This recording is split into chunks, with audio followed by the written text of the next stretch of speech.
We recognize that we have a problem with greenhouse gases. We agree there is a global threat, it's a serious threat. We agree there is the need to establish a limit to greenhouse gases. We need to discuss the possible pricing of CO2. A global solution to a global problem. It has money, it has power, it has socialism, it has national security, world government, oil. It even has global warming. And yet, no one in the media is talking about it. It all revolves around an international agreement called the Law of the Sea, or the Lost Treaty. And even though we've been fighting it off since the days of Ronald Reagan, we are now closer to it than ever before, and the Senate is about to ratify it.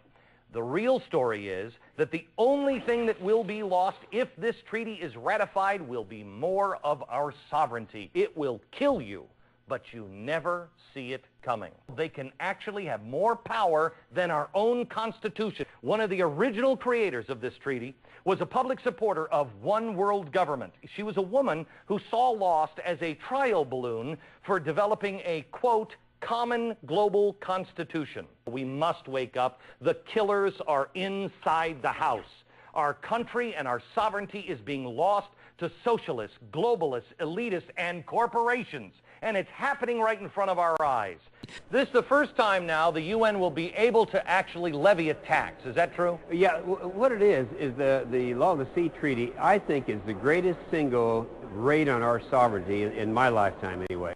In the next couple of days, President Bush is scheduled to resurrect the old Law of the Sea Treaty and ask the Senate to ratify it.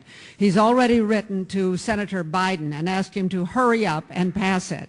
Now, this is the same treaty that Ronald Reagan rejected 25 years ago. He was so angry about this attack on our sovereignty that he fired the State Department personnel who had negotiated the treaty under the Carter administration. The president not to submit the Law of the Sea Treaty, and if he does, it will diminish whatever he has left of conservative support in this country. Global socialism, it is world government. It is worse than the United Nations. This International Seabed Authority would have the power over 9/10 of the world's surface. It would have sovereign control over all the riches at the bottom of the oceans.